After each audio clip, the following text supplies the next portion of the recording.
Hey everyone. So, you might have seen the reviews for Fashion Dreamer out there. Needless to say, it's looking... yikes.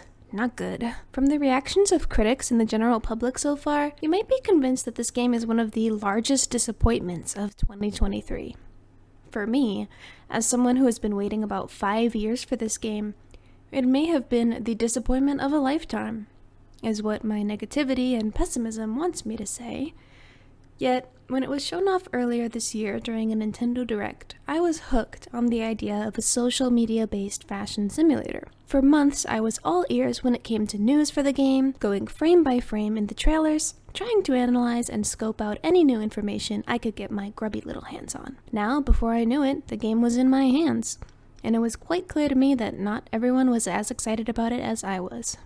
Critics of Fashion Dreamer have made it extremely evident that their opinion tends to be that Fashion Dreamer is a stripped-down, overpriced dress-up demo that could never live up to the legendary status of Syn Sophia's previous fashion-centric titles, Style Savvy, also known as Style Boutique in Europe and Girls Mode in Japan.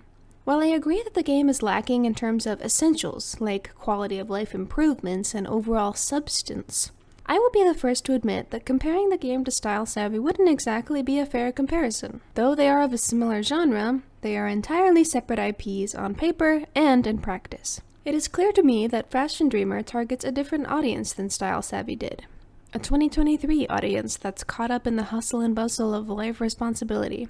A Gen Z audience that mostly aren't little kids anymore. They have their own ideas about what's considered cool, and they have their own personal goals and aspirations. I believe that Fashion Dreamer simply wanted to make room for those busy-bodied people to express themselves creatively. This is why the decision was made to cut much of the dialogue and in-between areas that you saw in the Style Savvy games, which arguably made those games feel more alive.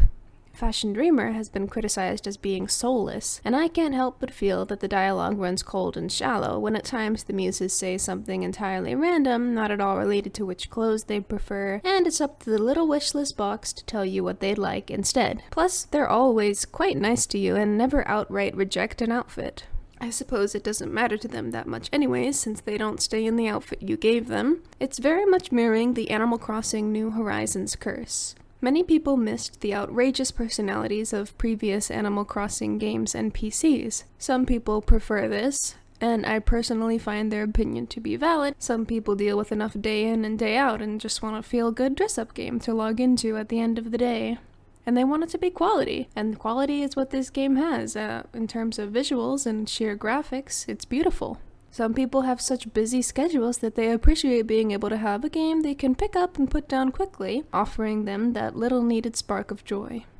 For those that lead a more home-centric lifestyle, such as artists, there are benefits to using the game as an art reference. For those that sit somewhere in the middle or highly value literary substance to their video games, Fashion Dreamer likely won't fill their void. The only way I can rationalize all of this is that they certainly captured the current state of the internet here. Most people these days simply chat into the void space, scrolling endlessly as they search for content, fishing for likes from people they've never met without anyone bothering to have an actual conversation. There are exceptions to this, of course. Many of my closest friendships began on the internet.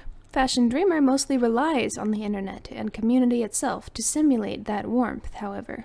Before any of the promised updates are implemented, the online Fashion Dreamer community will be the army carrying this game to livelihood.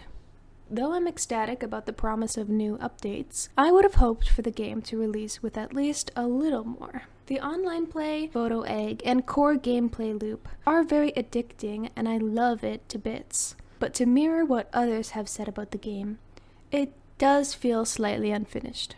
The variety of clothing, especially for Type B characters, is simply lacking. The amount and variety of clothing available for Type B characters seems unfair compared to the options for Type A. I'm actually not even completely satisfied with the options for Type A, because it seems like many alt and niche styles were cut in favor of adding more mainstream, widely accepted styles. To be fair, there is some alt clothing, but definitely not enough in the way of hairstyles, and when it comes to makeup, I've seen many complaints online about the game's options for POC players. From the start of the game, it's difficult to find a lip shade that properly matches with the darker shade options that are available, of the minimum options that are available for darker shades. This already alienates a massive portion of Fashion Dreamer's global market. Additionally, no matter how you put it, saying that they purposely let out heavy filtering to spark creativity, this game needs a more robust filtering system. At the very least, a filter that can sort clothes by category is just necessary. It would make things much less annoying if I could tell what the game considers a t-shirt. Oftentimes, the muse's requests are quite vague. It'll ask for something cute, when cute is entirely subjective. The other major mechanic of this game is designing your own brand and clothing. Unfortunately, the only designing you'll be doing to the clothes you collect is color swapping.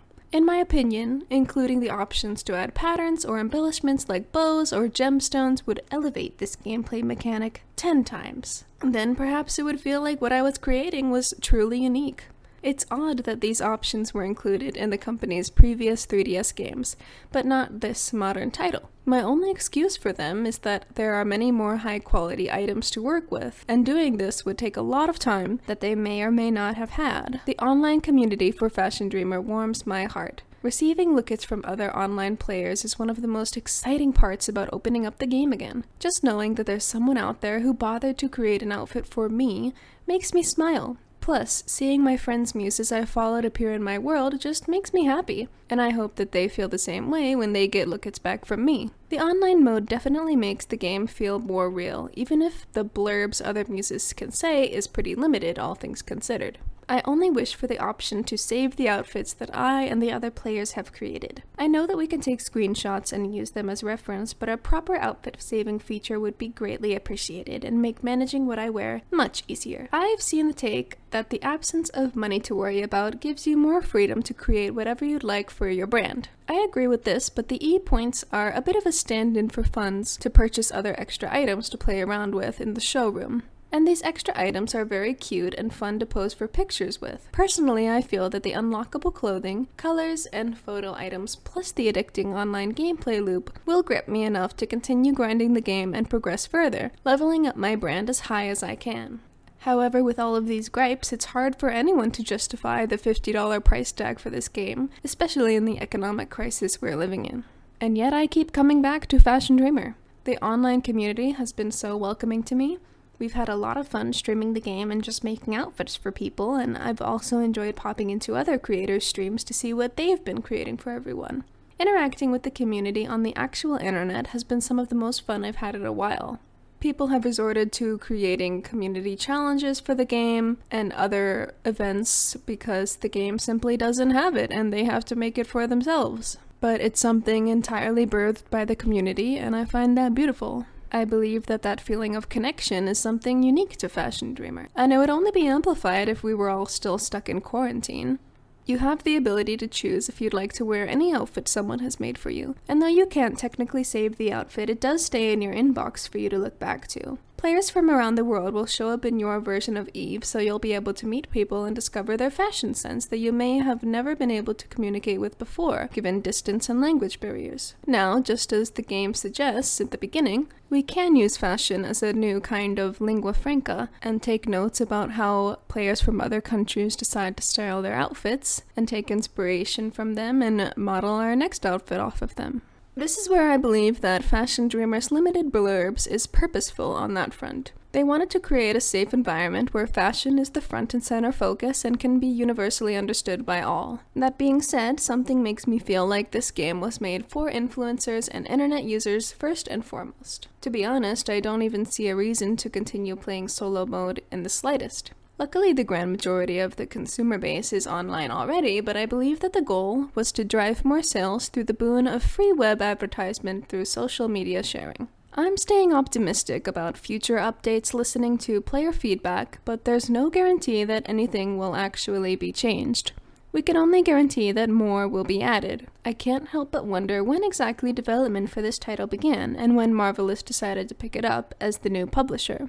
I realized that there must have been a large cut in funds, so we're probably lucky that Fashion Dreamer managed to release at all. Also, we have to ask, what happened with Syn Sophia? Because we saw that the company began hiring new employees on the company blog, so we can assume that they were assisting with the development of Fashion Dreamer.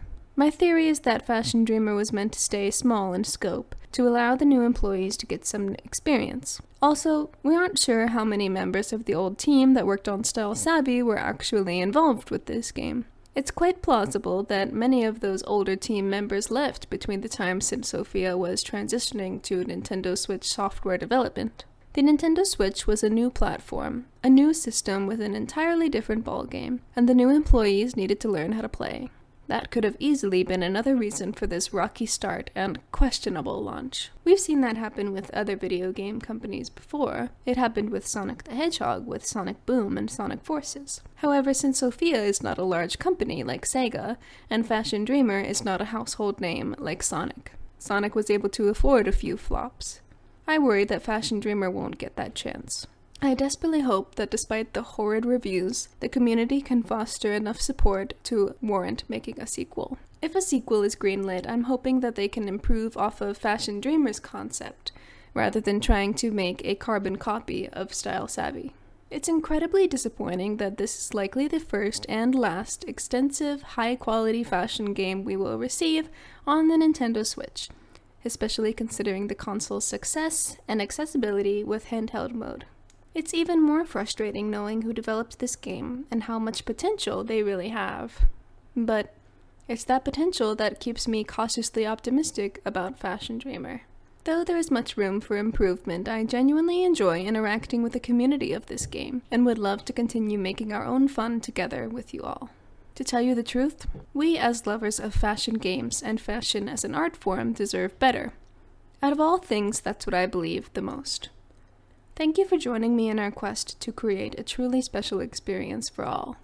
I'm chu-chuns, and I create discussions about and engage with girly media here on YouTube. If you agree with the points I made in this video, disagree, or want to add one of your own thoughts to the conversation, please leave a comment for me down below.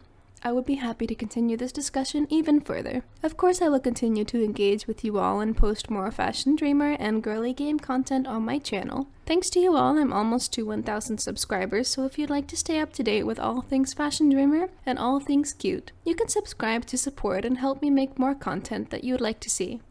It would mean so much more to me than you realize. Until next time, farewell!